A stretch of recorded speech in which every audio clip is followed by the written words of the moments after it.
give you some enemies that he suggests that you will take down? In the first series of The Lobby, Al Jazeera's investigative unit exposed the role of pro-Israel operatives in Britain. The headlines at 11 o'clock. Israel's ambassador to the UK has apologised after a senior diplomat was caught on camera saying he wanted to take down the Foreign Office Minister, Sir Alan Duncan. Sir Alan Duncan, who's a strong critic of Jewish settlements. An undercover reporter for Al Jazeera doing an investigation into Britain's relationship with Israel. This investigation exposes a covert Israeli campaign to influence British policy. The investigation led to the resignation of Shai Massot, a senior political officer at the Israeli embassy. Mr. Massot is also heard describing the Foreign Secretary Boris Johnson as an idiot. The diplomat in question no longer seems to be a functionary of the embassy in London. And so whatever he may exactly have been doing here, his cover can be said to have been well and truly blown. At the same time, Al Jazeera had been running a second undercover operation. Some of our reporters' covert filming was included in the first series of The Lobby. His identity became known. Tony had spent 5 months inside the pro-Israel lobby in the United States. He'd impressed colleagues with his understanding of the Middle East. You have the resourcefulness and the depth, to sort of think strategically about this, whereas most people aren't able to do that. A prominent Jewish online magazine described Tony as the perfect gentleman who became one of the town's best-liked Zionist activists. You did amazing work here. The guys don't stop talking about you. They still talk about you. Tony threw elaborate parties, and apparently anyone interested in telling a story about sinister Israeli influence in America's capital couldn't have asked for a better guest list.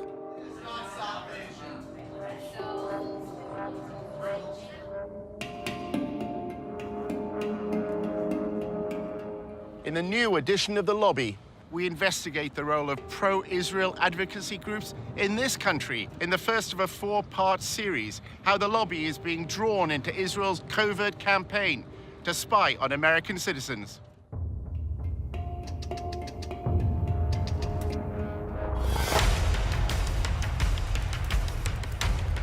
Using an undercover reporter, Al Jazeera's investigative unit infiltrates one of the most powerful lobbies in the world.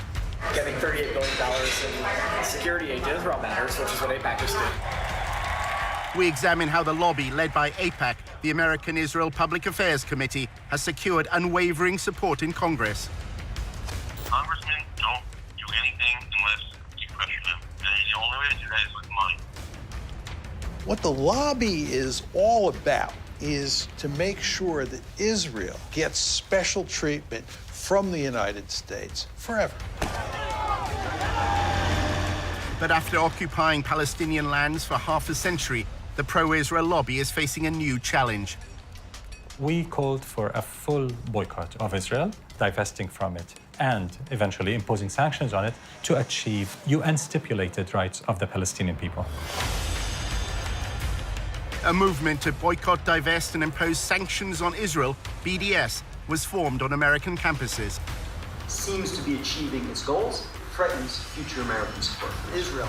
We believe in justice for all people. So that means the occupation has to end. Israel's Ministry of Strategic Affairs responded with a covert operation to defeat BDS. אתה צריך לעשות את זה עם הרבה מאוד עמימות. זה לא גוף צבאי היררכי שאם הרגנו את X, אז כל הגוף מתחתיו לא פועל.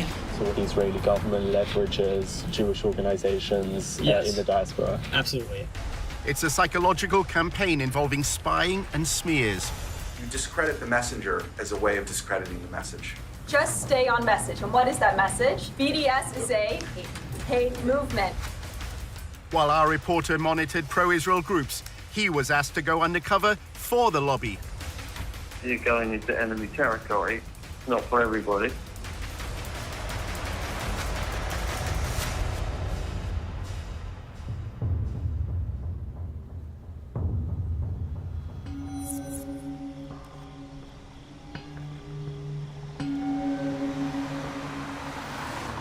We are a different government working on foreign soil, and we have to be very, very cautious. We have 3 different sub-campaigns which are very, very sensitive. regarding data gathering, information analysis, working on activist organization, money trail. This is something that only a country with its resources can do the best.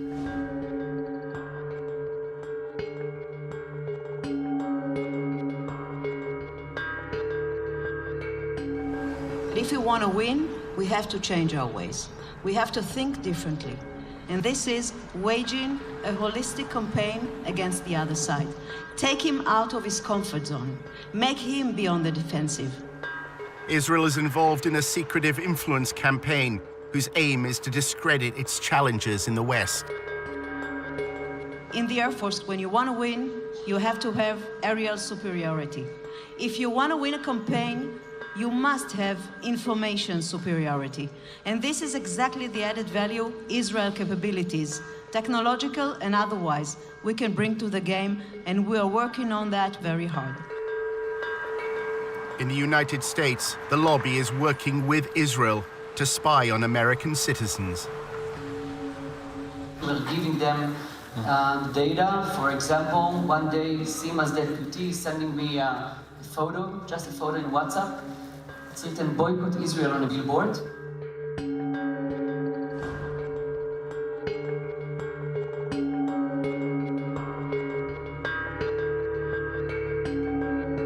In a few hours, our systems and analysts could find the exact organization, people, and even their names where they live. We gave it back to the ministry. I have no idea what he did with this. But in fact, 3 days later, there were no billboards. We use all sorts of technology. We use corporate-level, enterprise-grade social media intelligence software. Almost all of this happens on social media, so we have custom algorithms and formulae that acquire the stuff immediately.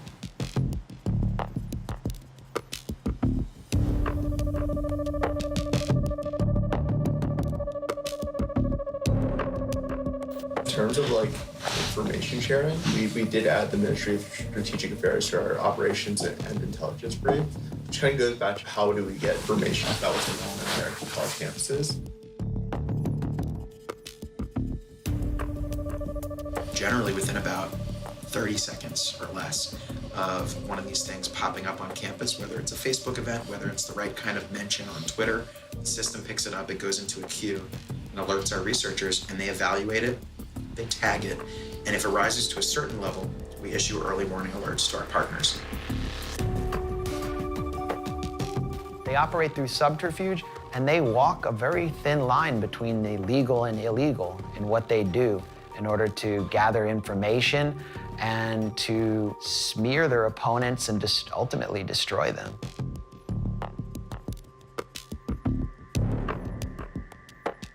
In order to understand how the pro-Israel lobby operates, you have to literally be a fly on the wall. If you can't obtain information publicly, you should try to get into the room through other means. Our undercover reporter, Tony, is British and Jewish and had recently graduated from the University of Oxford. He wrote articles and presented himself as a strong supporter of Israel. In Washington, he attended a course on the Israel-Palestine conflict. I'm from the UK, and I'm just taking a course at Georgetown here over the summer. He networked in the social circles of the pro-Israel lobby. Hi, I'm Rona. I'm Tony. Nice to meet you. Good to see you. I'm good. Good to see you. Hey. After building his profile, Tony was accepted on a training course in pro-Israel advocacy. Welcome to Fuel for Truth DC's second boot camp. Congratulations, everyone, to being accepted. What we're going to do right now is just kind of like introduce ourselves. I'm Daniel. After undergrad, I served in the IDF and the paratroopers for 2 years and worked at AIPAC for a year. One session criticized the UN agency that provides aid for Palestinians. Children are taught in UNRWA Palestinian schools to hate Jews. Another lecture dealt with the international media. Confronting media bias. During the last war, a lot of times videos are circulating of bombed areas or victims, and a lot of it's from Syria, from Iraq 10 years ago, all this stuff. In role-play workshops, they were instructed how to respond to criticism of Israel. Can I have a volunteer? The part-time walls cutting off Palestine. Boycott Israel. Divest from Israel. Sanction companies that do business with Israel. it's kind of odd to call it a wall, given that like 90% of it is events. This is a photo. I see a wall. Why can't Israel do more to help, Tony? Our undercover reporter played the role of pro-Israel advocate. Israel's doing a lot to help the Palestinians. I say actually Israel is doing all the best that they can, but you know, it's a tough situation. The businesses in Gaza can't freely send their trucks into Israel to sell their goods. I think you'll find that that's actually a misconception. They do allow their trucks, and what they don't allow is dangerous material. Okay, stop. After the course, Tony was accepted as a volunteer at a pro-Israel communications group called the Israel Project. It's Tony Kleinfeld. Kleinfeld. Like Seinfeld, but with a K. The Israel Project, known as TIP, describes itself on its promotional videos as a strategic communications group. At TIP, we believe we've found the answer. Israel's enemies have left the battlefield of the Middle East and are now fighting on the battlefield of public opinion. What you have with regard to the United States and Israel is a special relationship that is unprecedented in recorded history. Not simply that the United States gives Israel a tremendous amount of economic aid and diplomatic protection, it gives that aid and protection no matter what, right? It's not conditional. And the Israel Project will go to enormous lengths to achieve that end.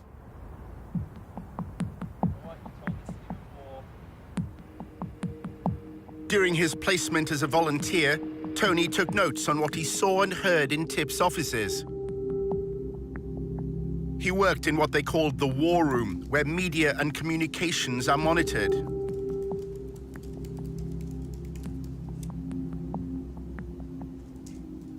Staff described having contacts at numerous media organizations. Their primary means of influence is by forging friendships with reporters.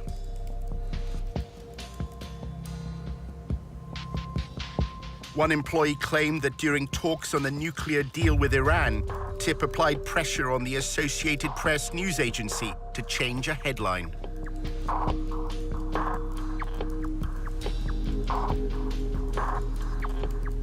Tony read the Israel Project's annual report, which described TIP's mission as building an echo chamber for pro-Israel information. That means using the media to amplify and repeat TIP's messages, as well as what the report describes as neutralizing undesired narratives. Tony saw one document which claimed that the echo chamber was within their grasp. Weeks before he started, Tony discussed with a senior manager how TIP deals with the media. Things that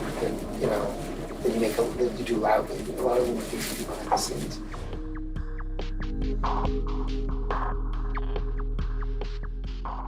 You can get a lot more done by making questions get asked by journalists. And if you create it from multiple directions at the same time through multiple journalists, then you create a kind of sense of crisis.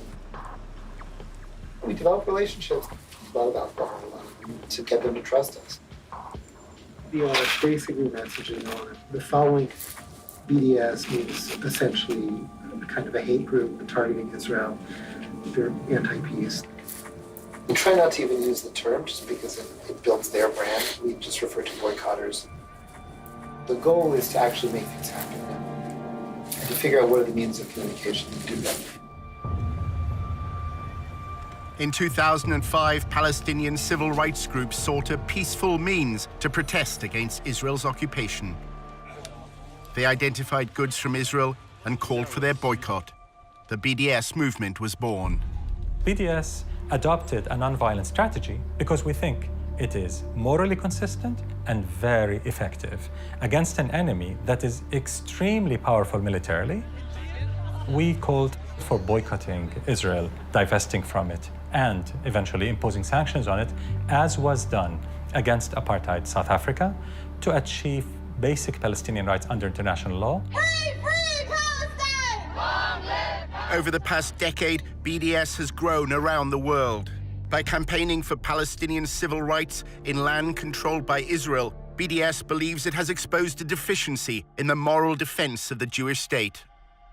BDS is saying that what Israel has to do is treat the Palestinians in its midst the same way it treats Israeli Jews. The problem is that if Israel does that, there are more Palestinians, or there will be more Palestinians inside Greater Israel than there are Jews. And that means that if you had a system where everybody was treated equally and there was one person and one vote, that you would no longer have a Jewish state. The secretive Ministry of Strategic Affairs, based in the Prime Minister's office in Jerusalem, was given a mission: establish a covert campaign to defeat the BDS movement. אנחנו אחראים על המאבק בתופעה, ובמסגרת זו יש לנו 4 רגליים: התראה, הרתעה, התקפה והסברה. אז אני אגיד לך שכשאם אתה רוצה לנצח בניהול מערכה, אתה צריך לעשות את זה עם הרבה מאוד עמימות. כמו שכשעבדתי על סוגיות צבאיות, כמו חיזבאללה, או כספי טרור, או סוריה, או כל מדינה אחרת שאיתה בעבר ניהלתי מערכה מולה כקמן. לא הלכנו ואמרנו לצד השני מה אנחנו מתכוונים לעשות. השארנו אותו בעמימות. Government ministers attacked me in person, one of them threatening BDS leaders with targeted civil assassination, and others threatening to revoke my permanent residency, along other threats.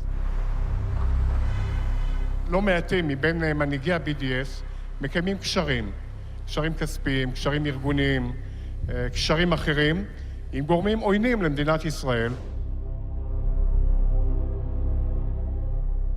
תפקידנו, באמצעות הפעלת המודיעין, לחשוף את הקשרים האלה, ובהחלט באמצעות החשיפה הזאת, גם לדעת לפעול נגדם, לבודד אותם, גם להעביר מידע לאותם גורמים מודיעיניים בעולם וגורמים אחרים.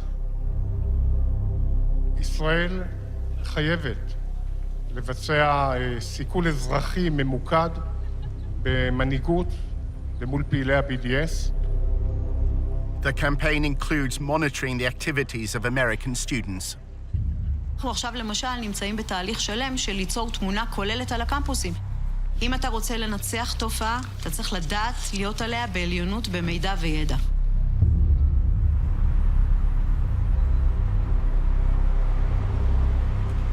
Our investigation into the role of the Israeli state at US campuses led Tony to an employee at the embassy in Washington. She's American, and her job is to analyze BDS activity for the Israeli government. So nobody really knows what we're doing, but mainly it's been a lot of research, monitoring BDS things and reporting it back to the Ministry of Foreign Affairs and making sure everyone knows what's going on.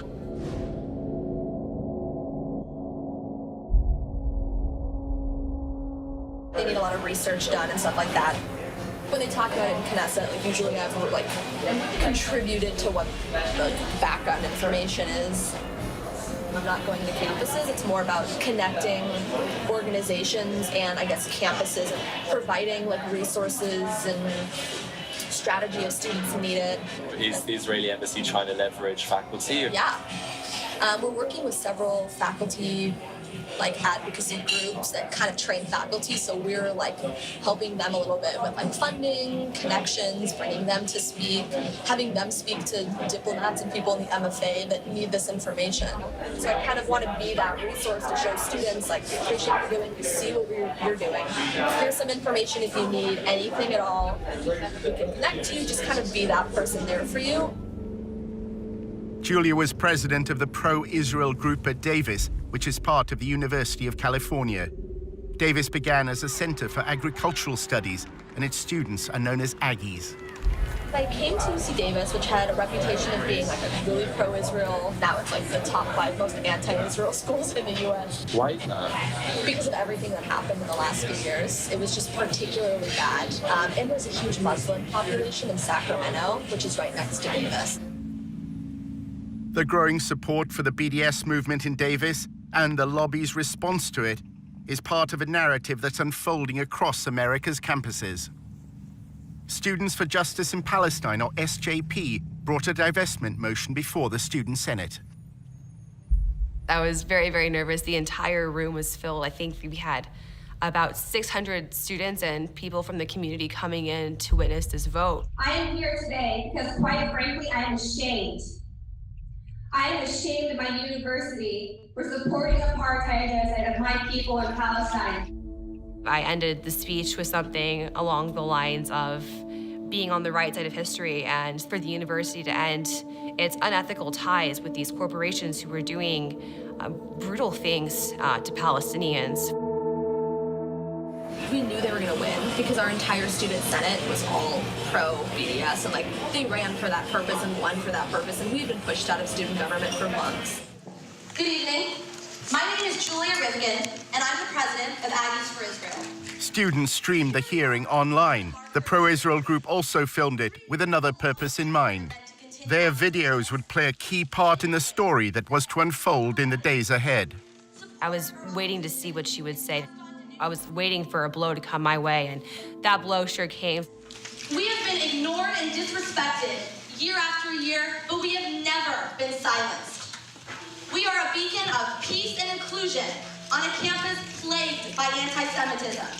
The talking points were that the resolution was anti-Semitic, that it was divisive. If it's divisive in the fact that you either support human rights or you don't, then so be it. The intolerance that spawned this resolution is the same kind of intolerance that has spawned anti-Semitic movements throughout history. The entire thing looked very rehearsed, very, very aggressive, almost comically so. Julia and her pro-Israel allies had already decided that they didn't want to debate. At 4 a.m. the night before, me and my team were like, "You're gonna lead the walkout," and I was like, "Okay." And they're like, "We're gonna film it just for our own purposes." I was like, "Totally cool." So when everything was happening, like we went into it knowing we were going to lose. So our strategy was how to like ultimately win while losing the vote. This is our victory. And we who are victorious need not legitimize the words spoken in this empty hearing. So if you are here tonight in opposition to this resolution, I invite you now to stand up, really stand up, and join me in walking out of this room. That was a wowing moment. To have them just stand up, everyone just kind of was like, what's going on? It was very shocking. As they were leaving, it was just a very big rush of relief to not have that tension, those bad vibes in the room. And so we started cheering, actually, and it was a great moment. You're standing in the back, it looks like some seats have opened up. But the passing of the BDS motion proved to be just the beginning of a bigger story. In part 2, how the lobby worked to undermine the student decision. Those swastikas, who did them? We don't even know.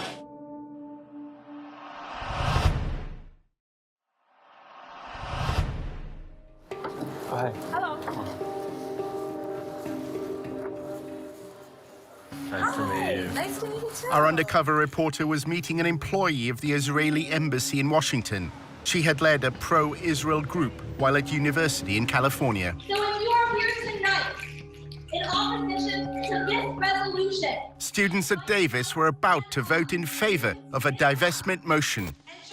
During the debate, the pro-Israel group staged a walkout. They uploaded videos to publicize their protest. Our thought was to control the narratives by having this speech. Like we wanted it to cause attention. We wanted everyone to see us walking out to show that like this doesn't represent us. We're shit about this. So that's how we kind of formulated it.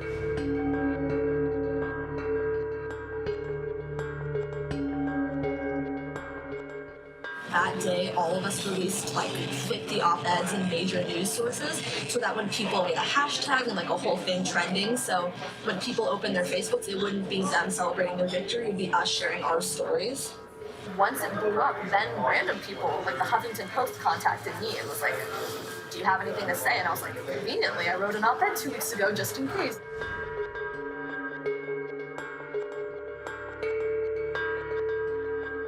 People who people weren't involved in anything, like their entire newsfeed was Israel stuff, and like that was what we wanted because that's how we got the word out there. How do you delegitimize the other side? Delegitimizing them, kind of through that lens of taking over and like making them sound crazy at their game. The student senator who's Muslim made a Facebook status saying like Israel will fall, like Sharia law is taking over Davis, like we love Hamas, like that kind of status. So that happened. We had been called terrorists and told that we were Hamas sympathizers, that we want to bring Sharia law to campus and things like that. Hi everyone, my name is Azka Fayaz. I'm a second-year political science major. Azka Fayaz was a committed BDS activist and claims that pro-Israel students repeatedly tried to link her to political violence. They just came up to me and said, "You're a terrorist. Are you a terrorist? You're going to bring, terrorism to the student government," and things of that nature. And vote smart. I know her. It was ironic. She was directly making a joke of that. When I saw it, though, given the climate at the time, I did grow concerned. People who were involved, they were like, "Hey, there's actually a lot of negative postings on social media. They're sharing your picture and the cover photo with your caption. It's turning really ugly." That caption was reposted and retweeted over and over and over again. I knew that something big was sort of going to happen. Pro-Israel students were taunted by pro-Hamas students after an anti-Israel vote passed on campus. Listen and watch.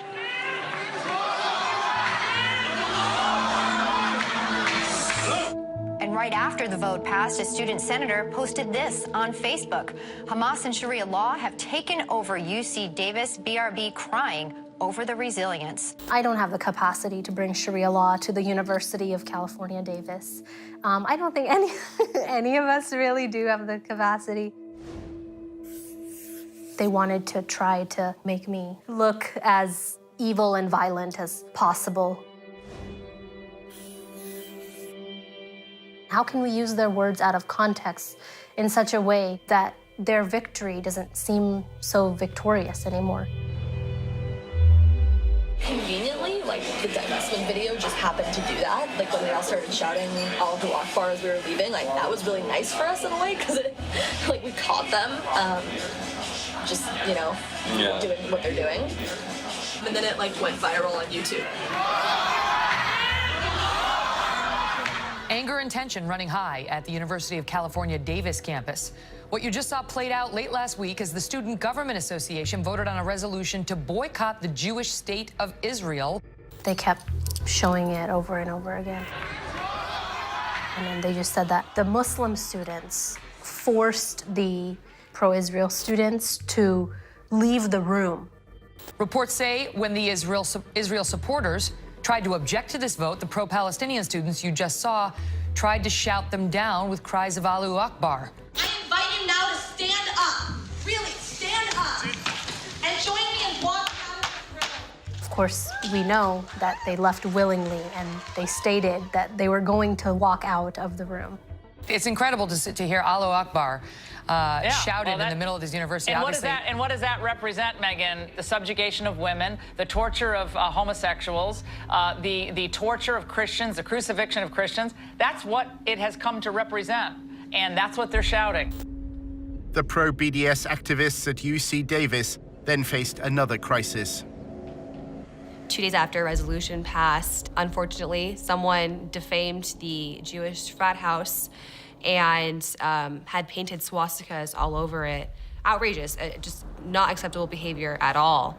What was upsetting to us, however, was they had the media there right away. Disturbing discovery for a UC Davis student. Jewish students found swastikas painted on their fraternity house in Davis. These swastikas were discovered that morning, and around 10 a.m., my best guess, and I believe the news media were there by 11. Pro-Israel students say they feared recent events would lead to this. This week has been sort of a bad week to be Jewish on campus. After years of heated meetings, a student body passed a resolution Thursday urging UC Davis to end any affiliation with companies that support Israel. So this is not out of the blue. We're pretty sure this is directly related. Who were they finger pointing at but us? Us who were still on this high of finally getting this resolution passed, still in high spirits, just crushed us. Roseanne Barr tweeted, all the Jews should leave Davis and the rest of the school should be nuked. It was a crazy time. A general flooding of Islamophobia by the media. And I was dealing with like news outlets and media, and it was like the day after there was some swastikas on campus, and it was like it all blew up and became a full-time job. Those swastikas, like who did them?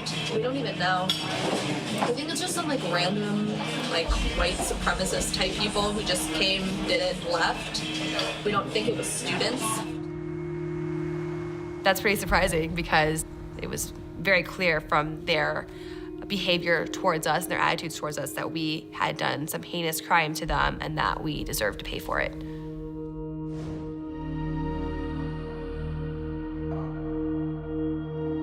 Students who were part of the divestment movement painted swastikas on the fraternity. That's what she was hinting at. That's what she was trying to imply. Why would we act against our interests and do that at a moment when we were, I guess, victorious? The fact that it was just so quickly tossed onto us as those who had done this, it was damaging. It was hugely damaging. That was kind of our strategy. A lot of it was media-based, which is like kind of my interest in media. And I would say that's like 99% of what it means to be successful. That happened. Then there was another swastika. It was just like every day something new was happening, and I had to. It was weird because they won. Yeah. So you'd think if they would win, why would they do Exactly. that? Yeah, it's interesting. So, well, that was kind of our whole strategy. Is we knew they were going to win. Were you in touch with the embassy, or were you in touch with like any groups? Pretty much all of the groups. Not the embassy. I guess our consulate. As well as the Israeli consulate in San Francisco, Julia's anti-BDS campaign had the guidance of several pro-Israel lobby groups. Stand With Us helped us a little bit in terms of actual research on the speech. They gave us some like legal research type stuff. I'm always biased and want to work with AIPAC, so they kind of helped for like moral support. In David Project helped us a little bit. It was more help like gaining contacts in like the media world. I guess we needed money to pay for somebody to film the speech. Like we had a Davis Faculty for Israel group, and like they were hugely helpful to us. They would, because some of them were retired lawyers, so they'd write legal documents for us. They knew the administration. They were tenured. They had pull. Despite the passing of the BDS motion, the governors of the university known as regents are under no obligation to abide by the students' vote. As for that resolution to boycott Israel, well, UC Regents issued a statement saying they will not even entertain the idea. After looking back on everything, I feel a little creepy because of what happened after the vote. People that were affiliated with the group just were smeared and had to deal with these very personal crises of the world calling us terrorists and the world thinking that we were this spiteful hate group. It's pretty unequivocal how organized they were, how brutal and ruthless that narrative was, and how it affected us in the end. Back in Washington, our undercover reporter was attending the annual conference of the Israeli-American Council.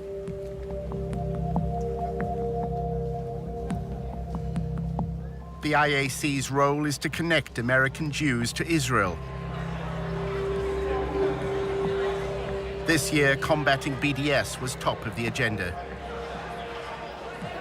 I think we need to worry. The polling isn't good. And all of you probably know it. If you look at the polls, the younger you get on the demographic scales, the lower support for Israel is.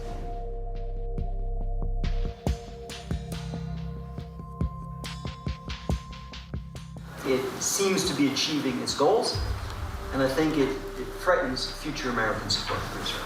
Younger people are leaving college less sympathetic to Israel than when they entered. The lobby hope that a new partnership with Israel's Ministry of Strategic Affairs will become a game changer in the fight against BDS. For years, we are trying to defeat the BDS and the delegitimization movement. We are all on the defensive, and I think we should move to the offensive.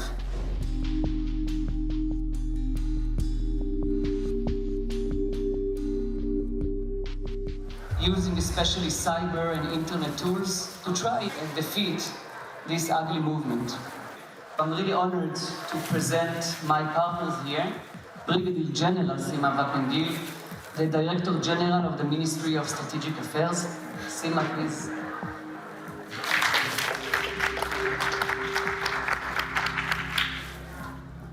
The fact that the Israeli government decided to be a key player means a lot, because we can bring things that usually are not existing in NGOs or civilian entities that are now enrolled in this thing.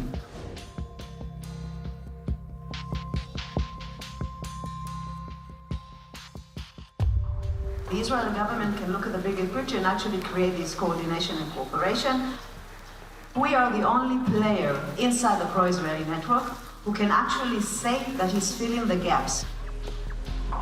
The Israeli official described to members of the lobby the first phase of the covert war.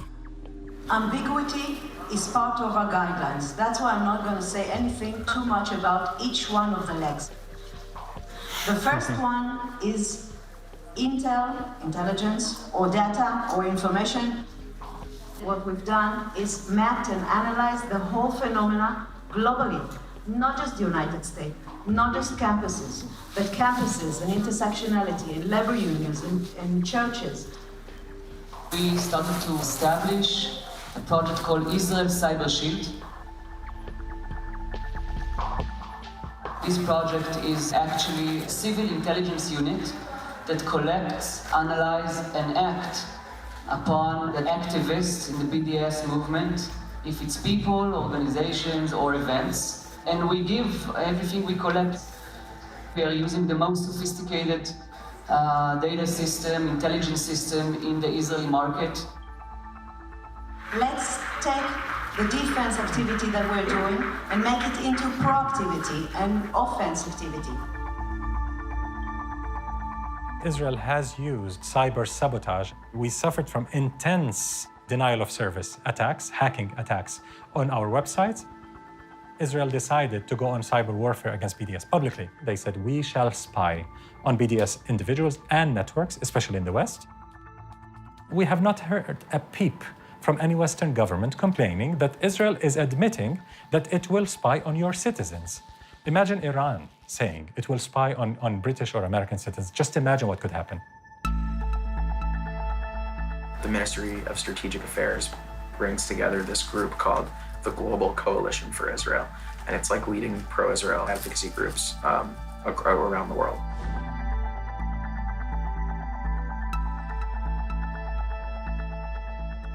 My view and the view of Israel's Ministry of Strategic Affairs, which we coordinate with sometimes, we communicate with sometimes, is like Europe is lost and it's basically over. And like they're turning a lot of attention now to the US because they feel we're on your path.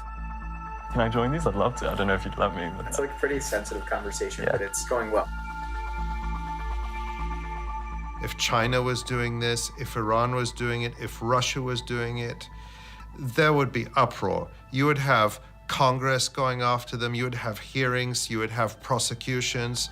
The question is, how does Israel get away with this? It's modeled on General Stanley McChrystal's counterinsurgency strategy in Iraq. We've copied a lot from that strategy that has been working really well for us, actually. And one of the pieces is this operations and intelligence brief. We're using social media intelligence, a tool called Radian 6. We're phasing that out over the next year, and we're bringing on more sophisticated technology that was developed in Israel. An American should not be spied on by a foreign government that is able to access all this information and possibly undermine their ability to exercise their democratic rights in this country. So we're not dealing with amateurs. This is not an amateur work. We're dealing with a government that have a ministry at a ministerial level engage in the systematic targeting of activists outside of its sovereign borders. The only way it's going to stop is if, somebody in the government points out this is illegal and we're not going to tolerate it. And if we do tolerate it, other countries are going to do it as well. There's a company called Sensus, S-E-N-S-U-S. It's like very pricey though, We had to raise like hundreds of thousands of dollars just for it. It's gonna increase our discovery rate. We're discovering just about everything we need. It's also going to bring new sources online that we weren't able to access in an automated fashion, like message boards. And we have ways to crawl message boards right now and to monitor them, but it's like disconnected from the event and activity discovery mechanism, so that we want that system to be all integrated. So we just signed the contract yesterday for them to start that work. They actually already started it. Good friends in Israel that are helping us with that. You would think that since the United States has this special relationship with Israel and gives it so much largesse and protects it diplomatically at every turn and gives this assistance unconditionally, that the Israelis would do less spying here than other countries do. But on the contrary, what we see is that the Israelis are probably at the top of the list when it comes to foreign countries spying inside the United States. Our investigation into Israel's covert war against BDS led Tony back to Julia Rifkind. She's American, and her full-time job at the Israeli embassy is monitoring BDS. She summed up a typical day at the office. Gathering intel, reporting back to Israel. That's a lot of what I do. Is report back to the Ministry of Foreign Affairs, Ministry of Strategic Affairs, and make sure they have the right information. It's in Knesset of what's going on here. So that's why I do a lot of reporting. I talk to people from tons of organizations, just try to get the information that I could to report back and kind of just talk through some of the issues with those people, see what their plan was, tell them maybe some ideas we've had, give them our support, the behind the scenes way. Wow, it just looks like the state of Israel is employing little spies, and you can't take a breath without Israel hearing about it. Julia spoke about her former days as a student. While at UC Davis, she was also an activist with AIPAC. The training she received from the most powerful arm of the pro-Israel lobby left its mark. I can immediately tell when meeting with somebody where they were trained. The way that I talk about stuff, obviously I'm an AIPAC training camp, activist, the way they call it. So I can tell when somebody's on Stand Up Us or David Project or ICC or Hasbara, Canberra, ZOA, I kind of tell. She's been trained really well. She follows the commands that she has been given by these Israeli organizations, and she follows it really well. I pretty much, all my friends work at AIPAC, all of them. So whenever we have events at the embassy, and there's we should invite AIPAC people, it's a joke that obviously I'm gonna be the one to write all the emails down. So whenever they're we have to submit names of lists for events, mine's 15 names and 14 of them are AIPAC. AIPAC encourages the students it trains to conceal any affiliation. When you're lobbying on behalf of AIPAC, you don't say AIPAC. You say I'm a pro-Israel student from UC Davis. And when you're meeting with students on campus, I would never say I am the AIPAC campus rep. I say my name's Julia, I'm a pro-Israel student. You don't need the title, you don't need the organization. AIPAC's involvement in student council elections is also kept secret. AIPAC attracts the more political students who are more interested in lobbying. We had campaigns and stuff like that. We dealt with student elections, very behind the scenes. They actually were found to have put cameras in the rooms where there were meetings going on. I liked meeting outside where there are no rooms and there are no possible cameras under the chairs or wherever they may have put them. I have several weird Facebooks. I have my fake Facebook that I follow all the SJP accounts. I have some fake name. My name is Jay Bernard or something. So it just sounds like an old white guy, which is the plan. I joined all these groups. A lot of people haven't added me. I mainly just wanted to see on the newsfeed what kind of articles they were sharing, just to kind of see what their internal dialogue was. Every single event that I put on, you would have these pro-Israel groups coming out before our guests even got there with their cameras, videotaping. It's like stressful. Julia has no contact with her handlers in Israel. She writes her intelligence briefs and awaits their instructions. I write a report that I give to my boss, who translates it. 'Cause it's really weird. We don't like talk to them on the phone or like email or whatever. There's like a special like server that's like really secure that I don't have access to because I'm an American. You have to have like clearance to access the server. It's called cables. It's not even necessarily in Hebrew. It's like literally cables. I've seen it. It looks really bizarre. So I write reports that my boss translates into the cables and sends them, and then they'll send something back, and then he'll translate it and tell me what I need to do.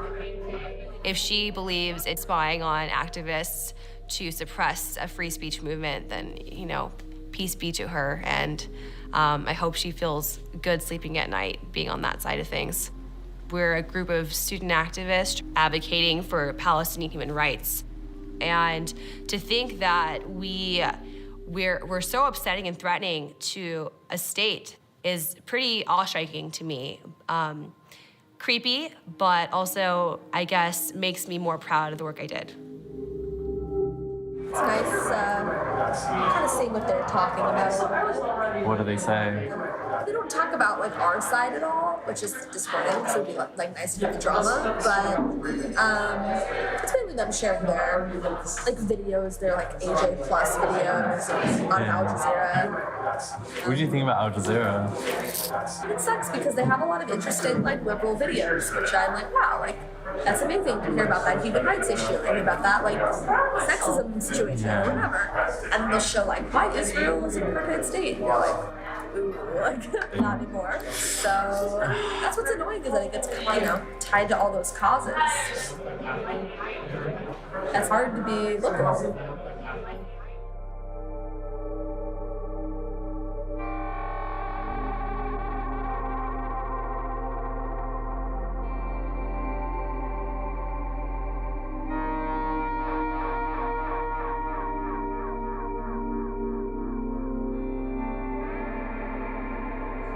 You represent that government. I can't say anything negative about Bibi or like the government because I technically work for them. Not directly. I'm just a normal American.